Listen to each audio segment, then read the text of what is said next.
శ్రీగురుభ్యో నమః. హరి ఓం. ఓం గణనాన్త్వా గణపతిగుం హవామహే కవిం కవీనాముపమశ్రవస్తమం జ్యేష్ఠరాజం బ్రహ్మణాం బ్రహ్మణస్పత ఆనశృణ్వన్నోతిభిः సీదసాదనం. ఓం శ్రీ మహాగణాధిపతయే నమః. ఓం నమో వ్రాతపతయే నమో గణపతయే నమః ప్రమథపతయే నమస్తేస్తు లంబోదరాయ ఏకదంతాయ విఘ్ననాశినే శివసుతాయ శ్రీవరదమూర్తయే నమః. శ్రీ గురుభ్యో నమః. ఓం శ్రీధాత్రే నమః. ధార్మిక పరిష్కారాల శిబిరం పాల్వాయి జంక్షన్. ఈ ప్రక్రియ చాలామంది బాధపడుతున్న విషయం ఏంటంటే చాలా చిన్న వయసులో జుట్టు రాలిపోతుంటుంది. కొంతమందికి చిన్నప్పుడే జుట్టు నెరిసిపోతుంటుంది. ఇది చాలా చోట్ల ఉన్న సమస్య. మామూలుగా అయితే 50 ఏళ్ళు దాటిన తర్వాత జుట్టు రాలిపోవటం కానీ నెరిసిపోవటం కానీ జరుగుతుండేది. కానీ ఇవాళ 30 ఏళ్ళ లోపే అందరికీ జుట్టు రాలిపోవడం, నెరిసిపోవడం, బట్టతల రావడం ఇలాంటివన్నీ జరుగుతున్నాయి. వీటికి సంబంధించిన ఒక పరిష్కారం ఇక్కడ చెప్తాను. రామాయణంలో ఒక కథ ఉంటుంది. శ్రీరామచంద్రుడి యొక్క వంశీకులు పూర్వీకులు గంగని భూమి మీదకి తీసుకురావాలని ప్రయత్నం చేస్తారు. అట్లా ప్రయత్నం చేసిన సందర్భంలో భగీరథుడు అనే ఒక మహారాజు తపస్సు చేసి గంగాదేవిని ప్రసన్నం చేసుకొని భూమి మీదకి తీసుకురావాలని ప్రసన్నం చేసుకొని ఆవిడని భూమి మీదకి రావాలని అడుగుతారు. అప్పుడు గంగాదేవి, నేను భూమి మీదకి వస్తే నా వేగాన్ని భూదేవి తట్టుకోలేదు, ఏదైనా ప్రత్యామ్నాయం చూడని చెప్పి గంగాదేవి కోరుతుంది. గంగాదేవి అప్పుడు అడిగినప్పుడు భగీరథుడు పరమేశ్వరుడు కోసం తపస్సు చేసి పరమేశ్వరుని మెప్పించి గంగాదేవిని భూమి మీద తీసుకురావడానికి ఆయన్ని అంగీకరిస్తాడు. అప్పుడు పరమేశ్వరుడు గంగాదేవిని తన జటాజూటంలో పడేట్టుగా చేస్తాడు. గంగాదేవి జటాజూటంలో పడిన తర్వాత ఆ జటాజూటం అంతా నిండిన తర్వాత ఆ జటాజూటంలోంచి అంటే తన యొక్క తలలోంచి జుట్టులోంచి ఒక వెంట్రుక పాయని కిందికి వదిలేస్తాడు. ఆ వెంట్రుక పాయ ద్వారా గంగాదేవి భూమి మీదకి వస్తుంది. ఇది మన అందరం జరిగిన కథ. ఇక్కడ మనం ఆలోచించాల్సిన విషయం ఏమంటే, పరమేశ్వరుడు తలుచుకుంటే గంగాదేవిని ఆయన భుజం మీదైనా ఆపుతాడు, లేదు చెయ్యి ఇట్లా తాచి అరచేతిలో పట్టుకొనైనా పట్టుకోగలుగుతాడు. తన శిరస్సు మీద ఎందుకు పెట్టుకున్నాడు? ఇది ఆలోచించాడు. మనం ఏదైనా దేవాలయానికి వెళ్ళామనుకోండి, ఆ దేవాలయంలో వాళ్ళు తీర్థం ఇస్తారు. తీర్థం ఇచ్చిన తర్వాత తీర్థం తాగి మనం ఆ చేతిని తలకి తుడుచుకుంటాం. కొద్దిమంది ఈ మధ్య కొత్తగా తలకి తుడుచుకోకూడదు అట్లా ఇట్లా చెప్తున్నారు, కడుక్కోవాలి తుడుచుకోకూడదు అని చెప్తున్నారు. కానీ అది తప్పు. ఎందుకంటే మనం తీర్థం తీసుకుంది ఏదో ఒక పరమేశ్వరుడు యొక్క, ఒక భగవంతుడి యొక్క పాదోదకం, ఆయన పాదాల నుంచి వచ్చినటువంటి తీర్థాన్ని మనం తీసుకుంటున్నాం. భగవంతుని పాదోదకం ఏదైతే ఉందో ఆ పాదోదకం మనిషి యొక్క శిరస్సు మీదనే ఉంచాలి. గంగాదేవిని శివుడు తన తల మీద జటాజూటలను ఎందుకు పెట్టుకున్నాడంటే, గంగాదేవి విష్ణుమూర్తి యొక్క పాదాల నుంచి వచ్చింది. కాబట్టి ప్రపంచంలో మొట్టమొదటి పాదోదకం ఏదంటే గంగా. అందుకనే గంగ అన్నిటికన్నా పవిత్రమైంది.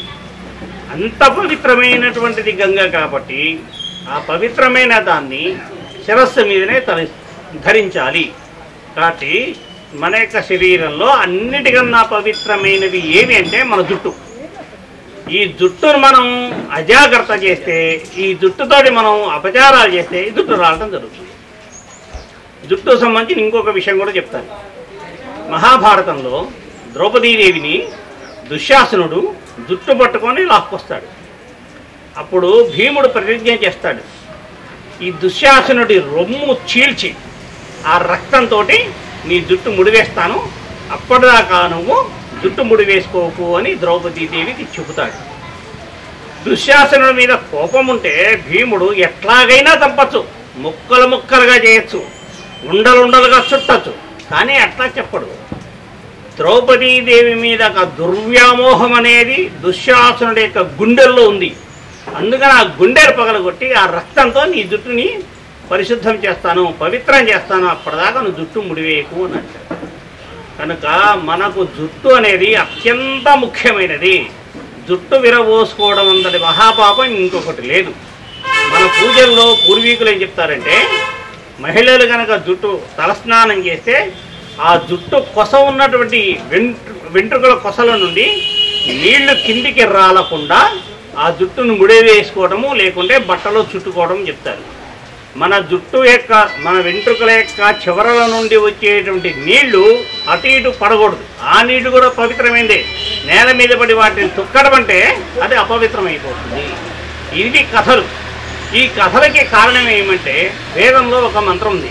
ఉత్తమే శిఖరే జాతే భూమ్యాం పర్వతమూర్ధని బ్రాహ్మణేభ్యోభ్యనుజ్ఞాత గచ్చదేవి యథా సుఖం స్తుతో మయా వరదా వేదమాత ప్రచోదయంతి పవనే ద్విజాత ఆయుః పృథివ్యాం ద్రవిణం బ్రహ్మ వర్చసం మహ్యం దత్వా ప్రయాతుం బ్రహ్మ లోకం అని వేదంలో ఒక మంత్రం ఉంది.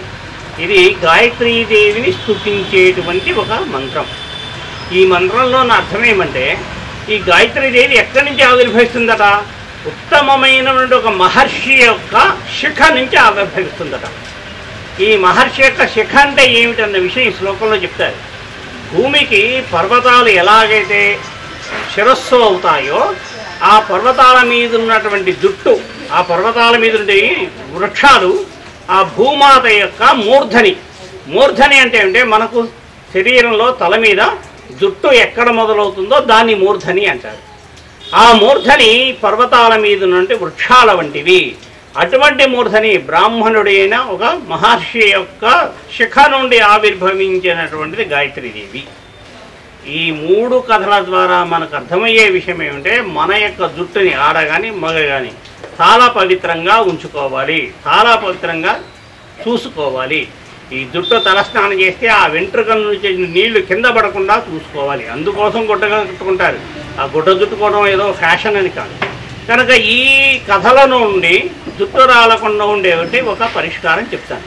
ఎవరికైతే జుట్టు రాలిపోతుంది, తొందరగా నెరిసిపోతుందని భావిస్తుంటారో వాళ్ళు ఉదయం స్నానం చేసిన తర్వాత వాళ్ళ గదిలోనే ఉతికిన బట్టలు ధరించి, అంటే గంజి బట్టలు కాదు, వాళ్ళంతటా వాళ్ళు ఉతికి ఆరేసుకున్నటువంటి ఉతికిన బట్టలు ధరించి తూర్పుకు దండం పెట్టాలి. తూర్పుకు దండం పెట్టడం అంటే మళ్ళీ ఏ దేవుడి పేరు తలుచుకోకూడదు. తూర్పున సూర్యుడు ఉదయిస్తాడు కానీ అక్కడ ఉండడు. నేను తూర్పున అని చెప్తే సూర్యుడికి దండం పెట్టేవాడు చాలామంది ఉన్నారు. అట్లా సూర్యుడి పేరు తలుచుకోకూడదు, ఏ దేవుడి పేరు తలుచుకోకూడదు.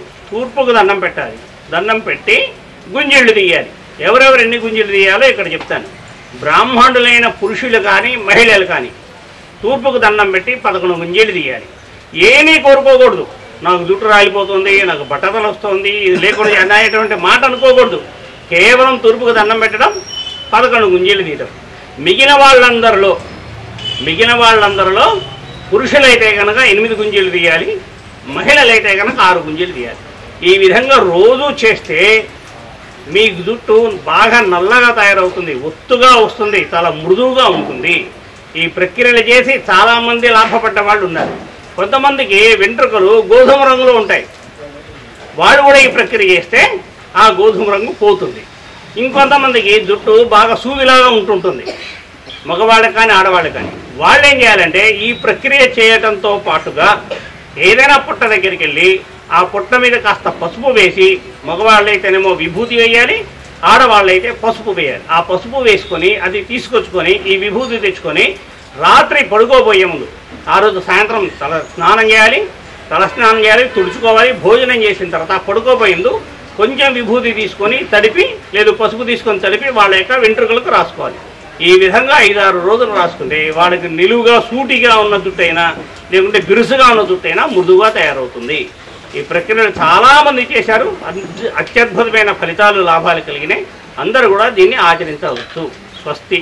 ఏతత్ఫలం సర్వం శ్రీ గంగాపార్వతీ సమేత ముక్తేశ్వర స్వామి దేవతార్పణమస్తు. ఓం తత్సత్ బ్రహ్మార్పణమస్తు. ఓం శాంతి శాంతి శాంతి. పూజలన్నింటినీ కూడా ఇంట్లో ఆడవారు ఎవరైనా నెలసరి రోజుల్లో ఉంటే ఆ ఇంట్లో వాళ్ళు ఎవ్వరు కూడా ఈ పూజలు చేయకూడదు. ఆ నెలసరి రోజులు 5 రోజులు అయిపోయిన తర్వాత ఇంటిని పాటి తలస్నానం చేసి ఇల్లంతా శుద్ధి చేసుకొని, అంటే ఆ 4 రోజుల పాటు ఉతికిన వాడినటువంటి బట్టలు, పక్క బట్టలు అవన్నీ కూడా ఉతికి శుభ్రం చేసుకొని అందరూ తలస్నానం చేసుకొని ఇల్లంతా పసునీటితో శుద్ధి చేసుకున్న తర్వాత 6వ రోజు నుంచి ఈ పూజలు మొదలుపెట్టుకోవచ్చు.